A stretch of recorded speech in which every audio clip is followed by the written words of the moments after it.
Namaste all of you. आज आपण class 10 मधला ग्रॅव्हिटेशनल पोटेन्शियल एनर्जी हा एक चॅप्टर आज आपण बघणार आहोत. आता ग्रॅव्हिटेशनल पोटेन्शियल एनर्जी म्हणजे नक्की काय आहे, त्याचा फॉर्म्युला काय आहे किंवा ती निगेटिव्ह मध्ये आपण काय मेजर करतो ते आज आपण ह्या लेक्चरमध्ये बघणार आहोत. ग्रॅव्हिटेशनल पोटेन्शियल एनर्जी आणि त्याचा फॉर्म्युला आहे -G(m)m upon r plus h हा त्याचा फॉर्म्युला आहे. आणि ग्रॅव्हिटेशनल पोटेन्शियल एनर्जी म्हणजे काय किंवा पोटेन्शियल एनर्जी म्हणजे काय ते आपण पहिल्यांदा बघूया. पोटेन्शियल एनर्जी म्हणजे काय बघा, the energy store in object because of its position or state is called as potential energy. म्हणजे काय बघा,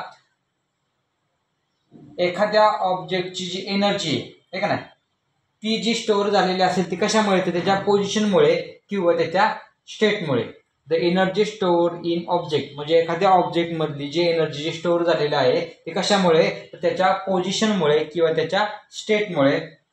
त्या एनर्जीला आपण काय म्हणतोय, तर पोटेन्शियल एनर्जी. आता ह्या पोटेन्शियल एनर्जीचा आपल्याला हा जो एक फॉर्म्युला आपण जो पहिला बघितला असेल क्लास 10 ऐवजी की आपण क्लास 9 मध्ये किंवा क्लास 8 मध्ये आपण त्याचा जो एक जनरल फॉर्म्युला बघितला असेल तर तो आहे mgh, आहे का नाही. आता हा जो फॉर्म्युला तो फक्त आपल्याला एका क्लास 8 क्लास 9 किंवा आपण क्लास 10 पुरता आपण हा कन्सिडर करू शकतो. पण त्याच्यानंतर आपण जर पुढे गेलो तर आपल्याला हा जो ग्रॅव्हिटेशनल पोटेन्शियल एनर्जी आहे का नाही, त्याच्यामध्ये आपल्याला वेगळा फॉर्म्युला बघायला मिळतो. आता फक्त आपल्याला पोटेन्शियल एनर्जीचा फॉर्म्युला बघायचा आहे. कशाचा, फक्त पोटेन्शियल एनर्जी. हा जो पोटेन्शियल एनर्जी आहे त्याचा फॉर्म्युला आहे mgh. आणि आपण जो ग्रॅव्हिटेशनल पोटेन्शियल एनर्जीचा फॉर्म्युला बघणार आहोत की जो तुम्हाला क्लास 10 नंतर क्लास 11 12 मध्ये यूज करायचा आहे तो आहे -Gmm upon r plus h. हा आहे ग्रॅव्हिटेशनल पोटेन्शियल एनर्जी.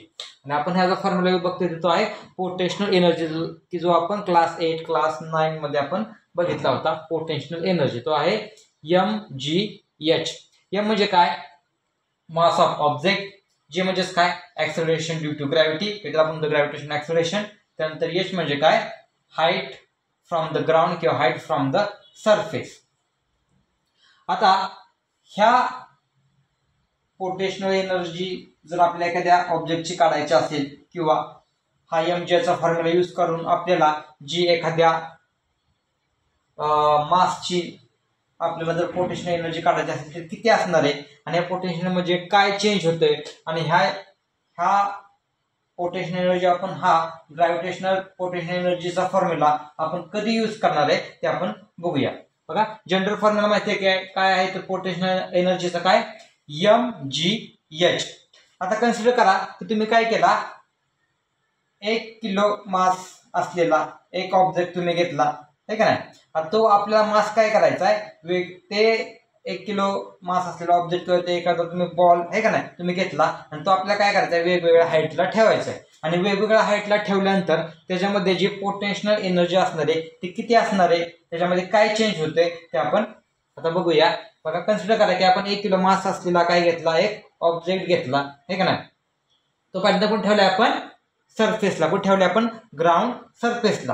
ह्याच्या ज्या आपण 3 गोष्टी पहिल्यांदा केल्या, तो पहिला असणार आहे मास, त्यानंतर असणार त्याचं जी म्हणजे ऍक्सेलरेशन ड्यू टू ग्रॅव्हिटी, आणि तिसरा असणार त्याच्यामध्ये हाईट. 1 किलो मास असल्या आपण गोळा घेतला म्हणजे 1.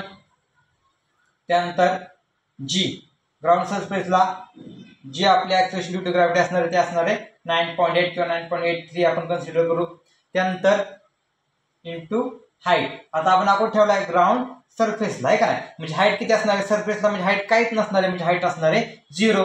म्हणजे तुमचं 1 इंटू 9.8 इंटू 0. मग तुम्ही जर कॅल्क्युलेशन केलं तर तुम्हाला आन्सर मिळेल 0, कारण 0 ला तुम्ही कशाने मल्टिप्लाय केलं तर आन्सर 0 येतो. म्हणजे तुम्ही 1.9.8 आणि तुम्ही ठेवलाय ग्राउंड सरफेसला हाईट किती असणार आहे 0. म्हणजे तुमचं हे जे कॅल्क्युलेशन केलं तुम्हाला मिळणार आहे आन्सर 0. म्हणजे तुमची ग्राउंड सरफेसला जी पोटेन्शियल एनर्जी असणार आहे mgh नुसार ती तुम्हाला मिळणार आहे 0 ज्यूल्स. कशामध्ये मिळणार आहे तुम्हाला, ती 0 ज्यूल्सला मिळणार आहे. ग्राउंड सरफेसला किती असणार आहे 0 ज्यूल्स. जर ऍक्च्युअली बघायला तुम्ही गेलं तर ही जी ग्राउंड सरफेसला जी तुमची पोटेन्शियल असते ती कधी 0 नसते, कारण फक्त आता तुम्ही हे क्लास 10 मध्ये किंवा क्लास 8 किंवा 9 मध्ये तुम्ही शिकता, त्यामुळे तुम्हाला आता कन्सिडर करायचं 0 आहे. पण तुम्ही जर 11 12 मध्ये गेला तुम्हाला त्याच्यामध्ये काहीतरी चेंज बघायला मिळेल, तुम्हाला फॉर्म्युला पण बघायला मिळेल. कारण आता आपण हा जो जनरल फॉर्म्युला बघतो ते पोटेन्शियलचा MgH, त्याच्यानुसार तुम्ही जर बघितलं तर ग्राउंड सरफेसला तुम्हाला जी पोटेन्शियल एनर्जी बघायला मिळणार आहे ते असणार आहे 0 जूल्स. आता तोच ऑब्जेक्ट तुम्ही अजून थोड्या हाईटला ठेवला, जर तो मगाशी आपण ग्राउंड सरफेसला ठेवला होता त्यात हाईट होती 0 मीटर, आहे का नाही. आता तुम्ही थोडासा थोड्याशा हाईटला ठेवला म्हणजे 1 मीटर हाईटवर ठेवला, बघा तोच गोळा त्याच मासचा ऑब्जेक्टचा गोळा तुम्ही थोड्याशा हाईटला ठेवला, बघा हाईटला ठेवल्यानंतर बघा त्याचं पाहिजे आपल्याला M म्हणजे काय, मास 1 kg जाणार आहे. त्यानंतर ऍक्सेलरेशन ड्यू टू ग्रॅव्हिटी. आता तुम्हाला माहिती आहे ऍक्सेलरेशन ड्यू टू ग्रॅव्हिटी ती सुद्धा काय होते, वर गेल्यानंतर काय होते, कमी होते. पण काय 1 मीटर हाईटवर त्याचा काही एवढा इफेक्ट होत नाही. म्हणजे 1 मीटर हाईटला पण तुमची जी ऍक्सेलरेशन ड्यू टू जी ग्रॅव्हिटी असणार आहे ती असणार आहे 9.8 असणार आहे. त्यानंतर इंटू आता तुम्ही जो इंटू काय हाईट किती आहे 1 मीटर. मग अशी आपण ठेवली होती सरफेसला, त्यामुळे सरफेसला हाईट काहीच नसणार त्यामुळे 0 होती. आता आपण हाईट घेतली 1 मीटर. पहिला आहे मास 1 kg मास, त्याचा ऍक्सेलरेशन ड्यू टू ग्रॅव्हिटी 9.8, त्यानंतर त्यांची हाईट आता आपण ठेवलं हाईट 1 मीटरला इंटू 1. याचं कॅल्क्युलेशन तुम्ही जर काढलं तर तुम्हाला मिळेल 9.8 म्हणजे 1 इंटू 9.8 इंटू 1. तुम्ही कॅल्क्युलेशन केलं तुम्हाला मिळेल आन्सर 9.8 जूल्स. म्हणजे 1 मीटर हाईटवर तुम्हाला जे पोटेन्शियल एनर्जी मिळणार आहे ती मिळणार आहे 9.8 जूल्स. आता तुम्ही तोच ऑब्जेक्ट थोडा अजून हाईटला ठेवला, म्हणजे तुम्ही आता 1 मीटर हाईटवर तुम्ही 2 मीटर हाईटवर गेला, बघा परत एकदा बघा तर त्याच्यामध्ये किती पोटेन्शियल एनर्जी असणार आहे त्यासाठी फॉर्म्युला आपण यूज करणार आहे MgH म्हणजे मास 1 kg जाणार आहे. त्यानंतर G 2 मीटरवर पण काय एवढा त्याचा ऍक्सेलरेशन ड्यू टू ग्रॅव्हिटीचा काही इफेक्ट होणार नाही त्यामुळे ती 9.8 असणार आहे इंटू H. आता आपण हाईट किती ठेवली 1 मीटरवरून 2 मीटर म्हणजे 2 मीटर इंटू 2. त्यामुळे तुम्ही जर त्याचं कॅल्क्युलेशन केलं तर त्या कॅल्क्युलेशन मध्ये तुम्हाला मिळणार आहे 19.6 जूल. किती मिळणार आहे 19.6 जूल एवढी तुम्हाला त्याच्यामध्ये पोटेन्शियल एनर्जी बघायला मिळणार आहे. किती 2 मीटर हाईटवर. आता तुम्ही अजून भरपूर हाईट वाढवली आहे का ना, तुम्ही एखाद्या माउंट वरती गेला किंवा तुम्ही माउंट एव्हरेस्ट वरती गेला आहे का नाही, माउंट वरती गेला किंवा माउंट एव्हरेस्ट वरती गेला ज्याची हाईट आहे 8800 मीटर म्हणजे 8800 मीटर एवढ्या हाईटवर तुम्ही गेला. आता तिथं पोटेन्शियल एनर्जी किती असणार आहे बघा, मास त्याचं किती असणार आहे 1 मीटरच आहे का नाही.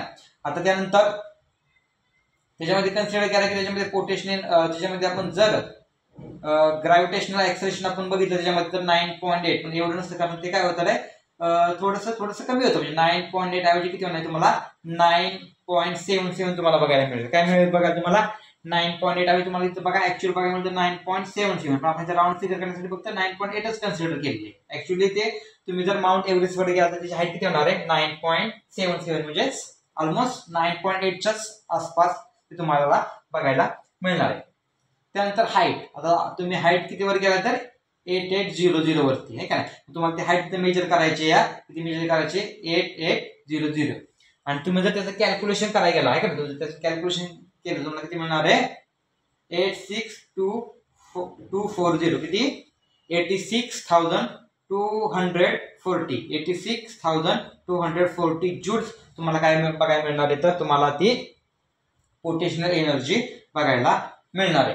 म्हणजे तुम्हाला काय बघितलं की हाईट सरफेसला पोटेन्शियल एनर्जी किती होती 0 जूल्स. 1 मीटर हाईट थोडीशी वाढवली 9.8 जूल्स. अजून थोडी हाईट वाढवली 19.6 जूल. त्यानंतर अजून भरपूर हाईट वाढवली तर तुम्हाला किती मिळाले 86,240 जूल्स. म्हणजे तुम्हाला एक गोष्ट बघायला मिळाली काय तुम्ही जर हाईट इन्क्रीज केली तर तुम्हाला काय मिळते तर पोटेन्शियल एनर्जी सुद्धा काय होते इन्क्रीज होतीये. काय हाईट इन्क्रीज केली तर काय होते तुमची पोटेन्शियल एनर्जी सुद्धा काय होती वाढते. म्हणजे तुम्ही जेवढ्या हाईटला जाताल म्हणजे तुम्ही कन्सिडर करा की तुमची अर्थ आहे आणि तुम्ही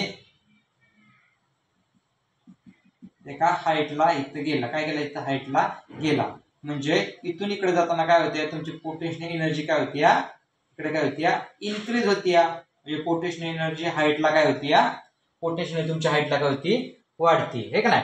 आता हा ही जी कन्सेप्ट आपण यूज करतोय MGH, मी मागे सांगितलं की आपण हे फक्त स्मॉलर क्लास म्हणजे 8, 9, 10 पर्यंत कन्सिडर करणार आहे, ठीक आहे. पण आपल्याला जी मागायची बघायची आहे ती ग्रॅव्हिटेशनल पोटेन्शियल एनर्जी, ज्याचा फॉर्म्युला आहे -GMM/R+H. आता हा फॉर्म्युला आपण कधी यूज करायचा आहे, ठीक आहे ना. पोटेन्शियल एनर्जीचे दोन फॉर्म्युले आहेत, एक आहे MGH आणि दुसरा आहे -GMM/R+H. आता जर आपल्याला जर एखाद्या ऑब्जेक्टचे एखाद्या पोझिशनला किंवा एखाद्या हाईटला जर आपल्याला जर पोटेन्शियल एनर्जी काढायची असेल, त्या दोन पैकी कोणता फॉर्म्युला यूज करायचा आहे, तर बघा जर एक स्मॉलर हाईट असेल, काय असेल, स्मॉलर हाईट असेल, तेव्हा आपण यूज करू शकतो MGH. कोणता फॉर्म्युला यूज करायचा आहे, MGH. स्मॉलर हाईट म्हणजे काय, आपली जी अर्थची जी रेडियस आहे का नाही, त्याच्या कमी जर तुमची हाईट असेल, आपल्या अर्थच्या रेडियस पेक्षा जर कमी हाईट असेल, तर तेव्हा आपण हा फॉर्म्युला यूज करतो MGH. आपल्या अर्थच्या रेडियस पेक्षा जर कमी हाईट असेल तर आपण तेव्हा किंवा स्मॉलर हाईटला आपण हा MGH चा फॉर्म्युला यूज करू शकतो. पण आपल्या अर्थ सरफेस पेक्षा जर रेडियस म्हणजे आपल्या अर्थच्या रेडियसच्या पेक्षा जर हाईट जास्त असेल, आपली जी अर्थची जी रेडियस आहे का नाही, त्याच्यापेक्षा जर आपली जर हाईट जास्त असेल तर तेव्हा आपल्याला हा -GMM/R+H हा फॉर्म्युला यूज करायचा आहे. काय यूज करायचा आहे, कारण बघा दोन गोष्टी सांगितल्या, काय, जेव्हा तुम्ही हाईटला जाताल तेव्हा काय होणार आहे, पोटेन्शियल एनर्जी काय होणार आहे, वाढणार आहे. काय होणार आहे, जेव्हा तुम्ही हाईटला जाताल तेव्हा काय होणार आहे, तुमची पोटेन्शियल एनर्जी वाढणार आहे. पण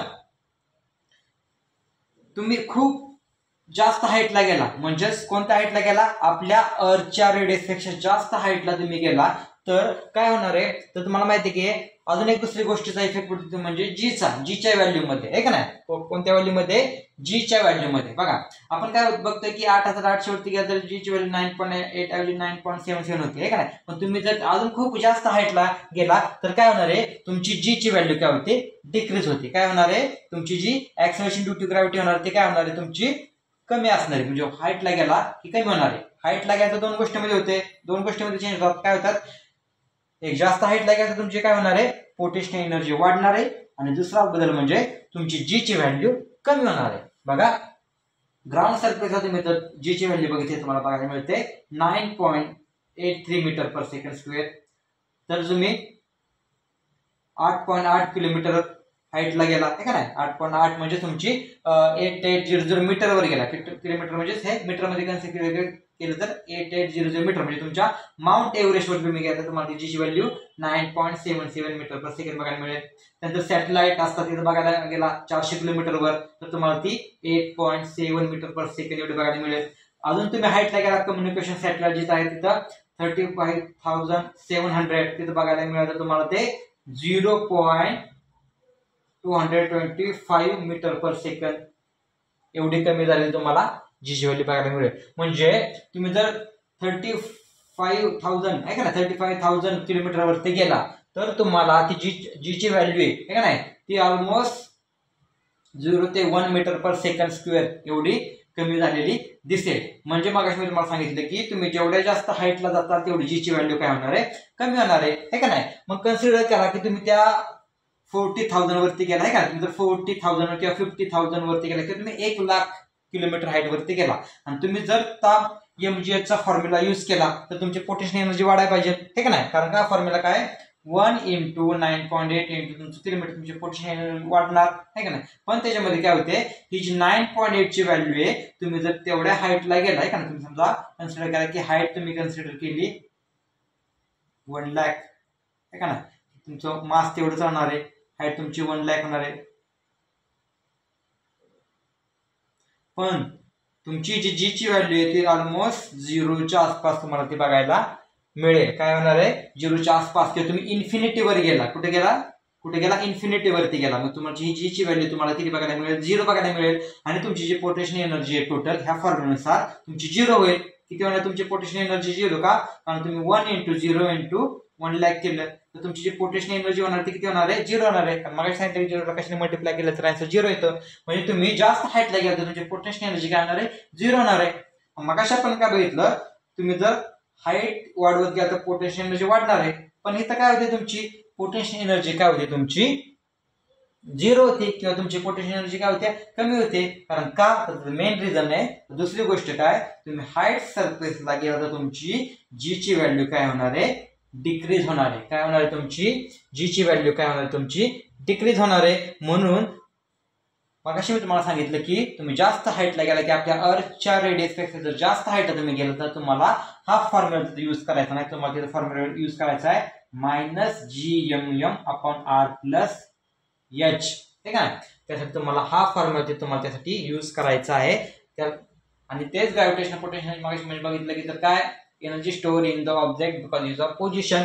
पण त्याच्यामध्ये आपल्याला अजून एक गोष्ट बघायची आहे. आता ही जी ग्रॅव्हिटेशनल पोटेन्शियल एनर्जी असणार आहे ती निगेटिव्ह मध्ये का ती निगेटिव्ह मध्ये का बघा. मी आता कन्सिडर केलं की तुम्ही एका इन्फायनाइट डिस्टन्सवरती गेला. आपण काय बघतोय हा जो ग्रॅव्हिटेशनल पोटेन्शियल एनर्जी आहे ती निगेटिव्ह मध्ये का आहे. तर बघा ही जी ग्रॅव्हिटेशनल पोटेन्शियल एनर्जी जी आहे ती निगेटिव्ह मध्ये का कारण कन्सिडर करा की तुम्ही अर्थ पासून तुम्ही इन्फायनाइट डिस्टन्स वरती गेला की तुम्ही इन्फिनिटी वरती गेला. कुठे गेला तुम्ही इन्फिनिटी वरती गेला आहे का नाही. आता तुम्ही इन्फिनिटी वर गेल्यानंतर तुम्ही तोच फॉर्म्युला यूज केला तुम्हाला जर जी पोटेन्शियल एनर्जी बघायला मिळणार आहे का ना जी तुम्हाला जी पोटेन्शियल एनर्जी बघायला मिळणार आहे समजा ती कन्सिडर करा की इन्फिनिटी वरती गेल्यानंतर तुम्हाला ती 0 जूल्स मिळाली आहे ना. किती मिळाली तुम्हाला ती 0 जूल्स अशी मिळाली. आपण असं कन्सिडर करतोय त्या मागाच्या फॉर्म्युल्यानुसार आहे का नाही. आता मगाशी अजून एक गोष्ट बघितली होती की जर तुम्ही हाईटला जाताल तसं तुमची काय होणार आहे पोटेन्शियल एनर्जी वाढणार आहे. म्हणजे 0 जी असणार आहे तुमची ती इन्क्रीज झालेली असणार आहे. तुमची जी 0 इन्फिनिटी वरती पोटेन्शियल एनर्जी असणार आहे ती किती असणार आहे 0 असणार आहे. पण ती 0 म्हणजे काय आहे वाढलेली आहे. म्हणजे सगळ्यात जास्त 0 आहे का ना. म्हणजे तुमची सगळ्यात ती इन्क्रीज झालेली आहे का नाही. मग त्याच्या खाली जर तुम्ही गेला तर ती कशी असणार आहे कमी कमी असणार आहे का ना. 0 पेक्षा काय असणार आहे ती कमी कमी असणार आहे. 0 पेक्षा अशा कोणत्या व्हॅल्यू आहेत की त्या कमी असतील ती म्हणजे त्या व्हॅल्यू असतील त्या निगेटिव्ह मधल्या -1 -2 -3 म्हणजेच ही जी तुमची पोटेन्शियल असणार 0 ती कशी असणार आहे इन्क्रीज असणार म्हणजे ते मॅक्झिमम असणार आहे. आणि तुम्ही जसं खाली जाता म्हणजे तुम्ही परत अर्थवरती येतात ते तुम्हाला काय होणार आहे कमी कमी बघायला मिळणार आहे. मग 0 पेक्षा अशा कोणत्या व्हॅल्यू आहे की तुम्हाला की त्या 0 पेक्षा कमी आहेत आहे का. तुम्ही जर ते 0 पेक्षा अशा कोणत्या व्हॅल्यू आहेत की त्या कमी आहेत तर त्या व्हॅल्यू आहेत तर त्या 0 पेक्षा कमी असणार तर त्या निगेटिव्ह मधल्या. म्हणून तुम्हाला जी ग्रॅव्हिटेशनल पोटेन्शियल एनर्जी बघायला मिळणार आहे ती कशी बघायला मिळणार आहे निगेटिव्ह. कारण जी व्हॅल्यू असणार आहे ती मॅक्झिमम असणार आहे आणि इकडे गेला तर ती कमी कमी होत जाणार आहे. अशी कोणती व्हॅल्यू आहेत की ती 0 पेक्षा कमी आहेत तर ते आहेत निगेटिव्ह मधल्या. म्हणून तुम्हाला जी ग्रॅव्हिटेशनल पोटेन्शियलचा फॉर्म्युला असणार आहे तो असणार आहे -GMM/R+H. हा आहे आपले ग्रॅव्हिटेशनल पोटेन्शियल एनर्जी. जर पॉईंट तुम्हाला कळला असेल तर परत एकदा बघा ते फॉर्म्युला लक्षात घ्या. आणि जर तुम्हाला याच्यावरचे प्रॉब्लेम सॉल्व्ह करायचे असेल तुम्हाला त्यासाठी तुम्हाला हा फॉर्म्युला तुम्हाला त्यासाठी यूज करावा लागणार आहे. थँक्यू.